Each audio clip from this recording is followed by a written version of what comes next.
In our last video on the history of the Republic, we discussed the 100-Year Darkness, the Great War that led to the rise of the First Sith Empire. At last, we've gotten to talking about the long saga of wars between the Republic and the Sith, the most well-known chapter of Old Republic history. But when we last left off, these two civilizations were still separate from each other, with the Republic ignorant of the Sith and the Sith still hiding from the Republic. How did first contact between them occur then? In this video, we're going to be answering that question as we discuss the Great Hyperspace War and the Republic's subsequent assault on the Sith Empire.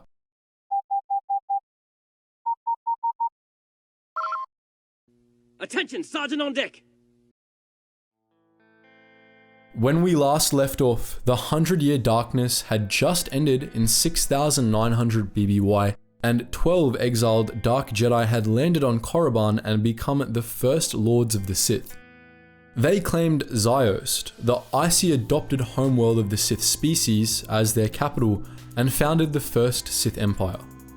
Beyond the fringe of known space, they and their successors amassed armies and plotted revenge on the Republic.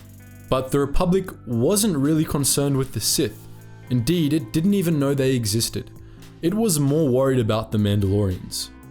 We're betting that you were wondering when the Mandos would finally appear in our stories of the Republic's olden days. Truth be told, the predecessors of the Mandalorians, a species of grey reptilians called the Tongs, had actually been roaming the galaxy since before the Republic was even formed.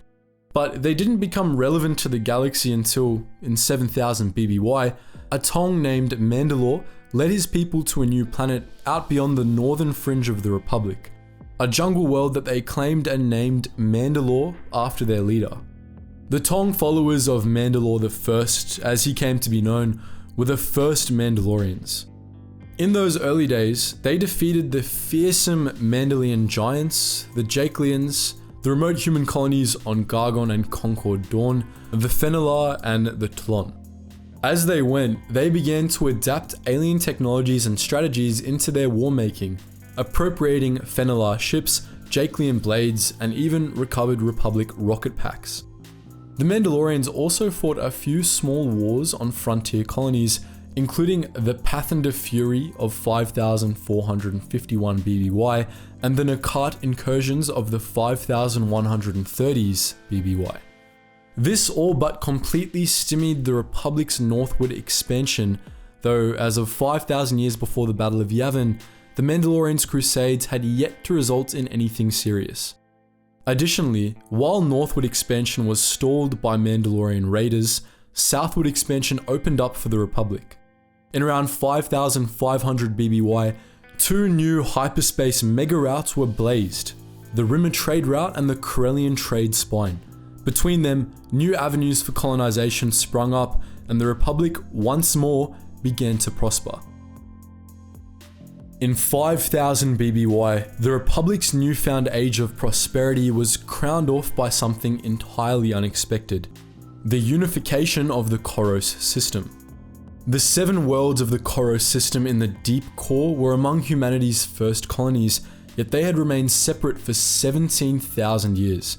It was only with the ascension of Empress Teta in 5010 BBY that started to change.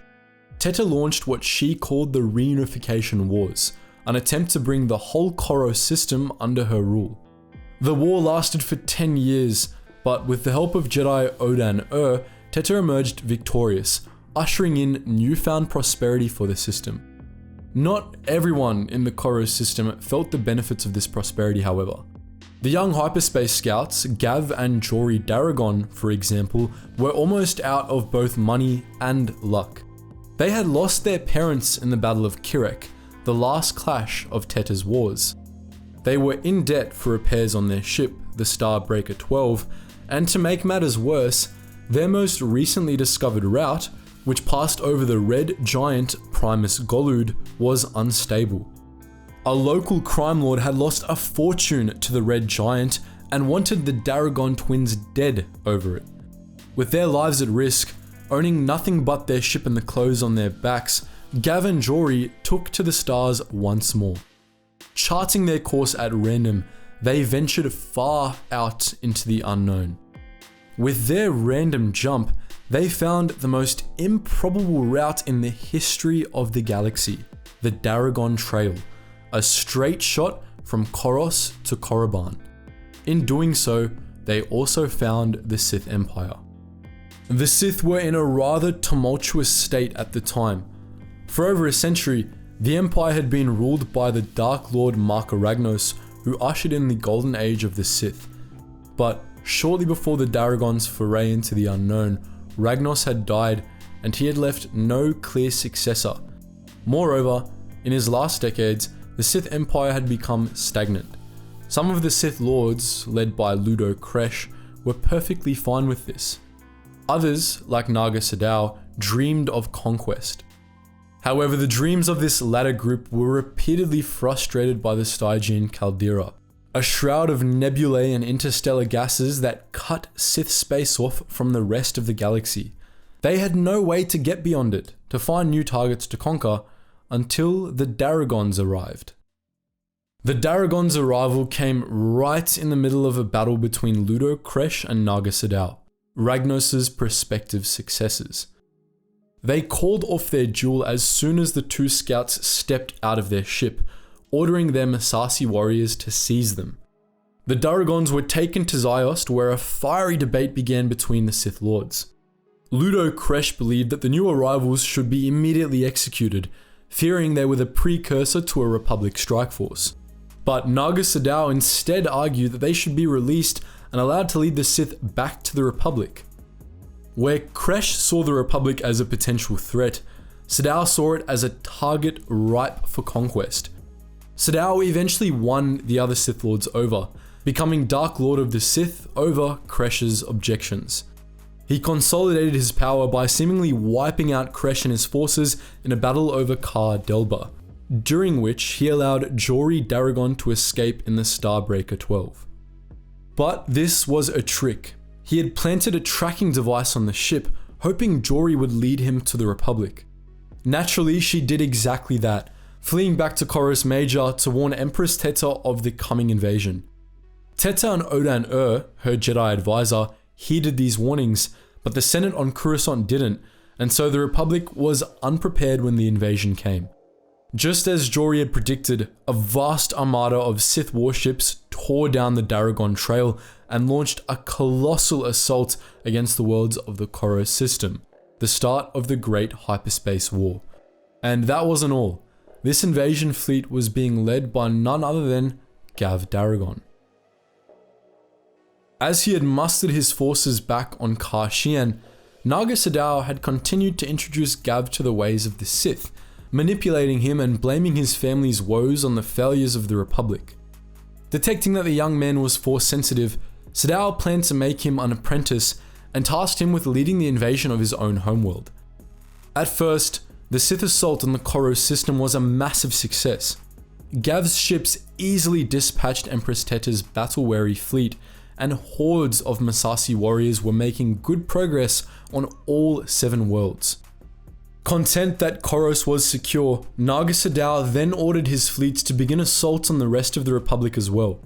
Sith warships stormed down the Koros trunk line, attacking Caecilius and the shipyards of Forost before arriving in the skies above Coruscant itself. From there, Sith fleets also attacked Metalos, Ixtla, Basilic, and Shorkin, but the Sith's biggest assault force was reserved for the galactic capital itself. Led by Sith Lord Shah Dukhan, a massive fleet crowded the skies of Coruscant, raining drop pods full of Massassi and war beasts onto Galactic City. Coruscant's unprepared defenders were swept away, unable to contend with the sheer size of the Sith army, and soon the Jedi were fending off Massassi on the steps of the Senate building itself. But just as quickly as it had started, the Sith invasion began to fall apart. On Koros Major, Gav Daragon was confronted by Jory, who showed him the damage he had done to their home. Remorseful and full of doubt, Gav fled back to his master, who was camped out in a meditation sphere above Primus Golud.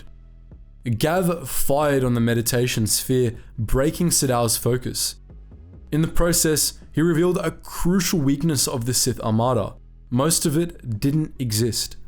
Sadao had been creating massive illusions on the systems the Sith had been attacking from his meditation sphere, making his armies appear far larger than they were. With his concentration broken, Sadao's illusions vanished, and the tide of war began to turn. The Republic Navy counterattacked from Anaxis, driving the Sith from Coruscant, the Koro system, and the other core worlds. The Sith fleet regrouped at Primus Golud, but the Republic followed them there, led by Empress Teta, Odin and Jory Daragon. The Sith weren't keen to admit defeat, however. Sadao lured Gav Daragon to his meditation ship and then trapped him there, returning to his flagship, the Corsair. Aboard the Corsair, Sadao activated a super weapon that caused Primus Golud to become extremely unstable, hoping to cover the retreat of his forces with a supernova. But Gav warned the Republic about what Sadao was planning, and also informed them that the Sith Empire was unprotected without Sadao's armies. Armed with this knowledge, Teta and her fleet followed the Sith back to their empire, even as Gav Daragon perished in the explosion of Primus Golud.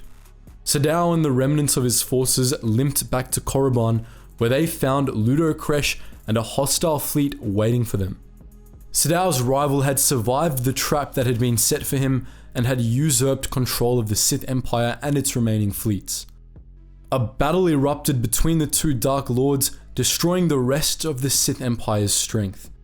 Sadao was ultimately the victor, killing Kresh for real this time, but the battle was scarcely over when Empress Teta and the Republic Navy arrived and opened fire on the remaining Sith ships. Sadao was forced to flee as the rest of his fleet was annihilated by Teta's forces, ending the Great Hyperspace War in a decisive Republic victory. Following the war, Supreme Chancellor Poltimo sent the Republic Navy back into Sith space, accompanied by the Jedi, both ordered to finish off the Sith Empire. Under the guidance of the Jedi, the Republic tried to destroy only the Sith leadership, but they soon found out that the entire populations of captured worlds killed themselves once their leaders were eliminated. Between the assaults and Sith suicides, Sith space was entirely devoid of life in just a year's time.